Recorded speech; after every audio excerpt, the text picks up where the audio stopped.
മാതാ കോളേജിന്റെ ഓണാഘോഷം ലേഗ്രാൻഡിലെ അങ്കണത്തിൽ പൊടി പൊടിക്കുകയാണ്. അവിടെ കുട്ടികളും കുടുംബാംഗങ്ങളും എല്ലാം ഇന്ന് ഒരേ മനസ്സോടെ ആഘോഷങ്ങളിൽ പങ്കെടുക്കുന്ന കാഴ്ച എത്ര സുന്ദരമെന്നോ. ഇനി ഞാൻ ഒരാളെ നിങ്ങൾക്ക് പരിചയപ്പെടുത്താം. ഇതാണ് ഡോക്ടർ ജ്യോതിഷ് സുഭാഷ്. ഈ ഉത്സവ ആഘോഷങ്ങളുടെ ശരിക്കും പറഞ്ഞാൽ കടിഞ്ഞാൺ ജിജി മാഡത്തിന്റെ മകൻ. നമുക്ക് അത്ഭുതത്തോടെ മാത്രമേ ആ കഠിനാധ്വാനവും ആത്മാർപ്പണവും കാണാനാവൂ. അതാണ് ഈ പത്തരമാറ്റിന്റെ വിജയത്തിളക്കം.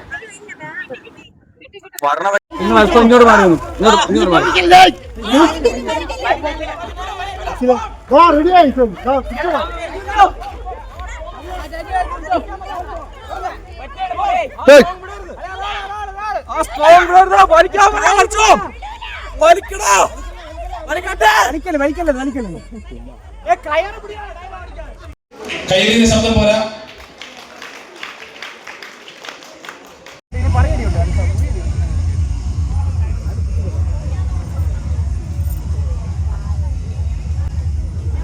നല്ലൊരു ഓണം നല്ല നാളെയുടെ പ്രതീക്ഷകൾ മനസ്സിൽ നിറയ്ക്കുവാനുള്ള അവസരം കൂടിയാണ്.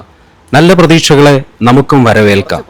ഒരാൾ ചോദിച്ചു ഒരിക്കൽ, ധനികൻ കൂടുതൽ ധനികനും ദരിദ്രൻ കൂടുതൽ ദരിദ്രനുമാവുന്നത് എന്തുകൊണ്ട് എന്ന്. ഗുരു പറഞ്ഞു, അതിന്റെ റീസൺ നല്ല പ്രതീക്ഷകൾ നല്ല ചിന്തകൾ ധനികരുടെ സഹചാരികളാണ്. ദരിദ്രനോ ഒരു പ്രതീക്ഷയുമില്ലാതെ ചത്തുകുത്തിയിരിക്കും. അവനിലും പ്രതീക്ഷകൾ നിറയണം. അപ്പോൾ സ്വപ്നങ്ങൾക്ക് ചിറകു വരും.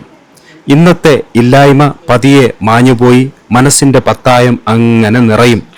അതിനാണ് മാതാ കോളേജ് സമ്പന്നതയുടെ ഒരു അറ്റ്മോസ്ഫിയർ എല്ലാവർക്കും ഒരുക്കിയിരിക്കുന്നത്. ആ മായിക ലോകത്ത് നിന്ന് വലിയ പ്രതീക്ഷകളെ ഒരു കാന്തം പോലെ വലിച്ചെടുക്കണം. ഒപ്പം നമ്മുടെ ജീവിതവും മാറി മറിയുന്നത് കാണാനാക്കും. എനിക്ക് ഈ വീഡിയോ ഫൂട്ടേജിൽ ഒന്നാകെ റിയൽ ടൈം സൗണ്ട് കൊടുക്കണമെന്ന് ആഗ്രഹമുണ്ട്. അത്രയ്ക്ക് ഭംഗിയാണ് ആ കളിയും കളിയുടെ ആവേശവും. പക്ഷേ നിർഭാഗ്യവശാൽ എവിടെ നിന്നോ ഒരു റെക്കോർഡ് പാട്ട് കേൾക്കുകയാണ്. അതുകൊണ്ടാണ് ഞാനിങ്ങനെ നിങ്ങളോട് ഓരോന്ന് പറഞ്ഞുകൊണ്ടേയിരിക്കുന്നത്. ഓരോരുത്തർക്കും പിന്നെ ഓർക്കാൻ അസുലഭമാണ് ഈ ഓർമ്മകൾ എന്നറിയുന്ന ഒരു നാൾ വരും.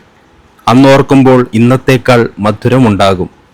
ഈ ഓർമ്മകൾ എന്ന അറിവിൽ അവർ ആഘോഷിച്ച് കണ്ണുകെട്ടി കുടം പൊട്ടിച്ച് അതുപോലുള്ള ധാരാളം കുസൃതി കളികൾ കളിക്കുന്നു.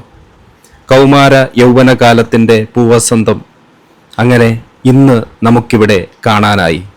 ഈ ഓണം അവരിലും എന്നിലും ഒരുപക്ഷെ എൻ്റെ പ്രേക്ഷകരിലും സ്നേഹവും സമത്വവും ചാലിക്കട്ടെ എന്ന് ആശംസിക്കുകയാണ്.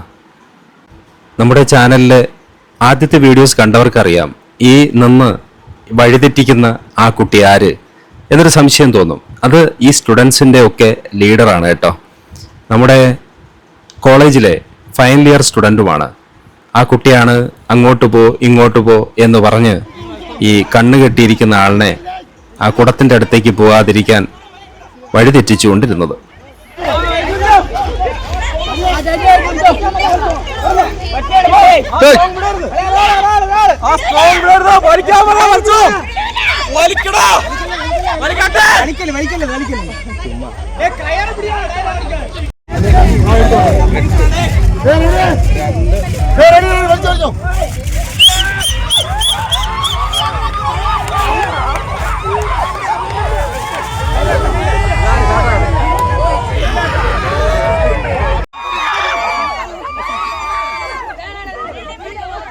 ഈ വടംവലി ജയിച്ചതിന് കാരണം എന്താണ്? പെട്ടെന്ന് ആരോ ഓടിപ്പോയി ഗുമ്മാം ഗുമ്മാം പാട്ടിട്ടു കേട്ടോ. അങ്ങനെയാണ് പിന്നെയും സൗണ്ടിനെ ഓഫാക്കുന്നത്. ഉത്സവപ്പാട്ട് ബാക്ക്ഗ്രൗണ്ടിൽ കേൾക്കുന്നതിന് എന്തിനാണാവോ ഈ കോപ്പിറൈറ്റ് ഇഷ്യൂ ഒക്കെ പറയുന്നത്.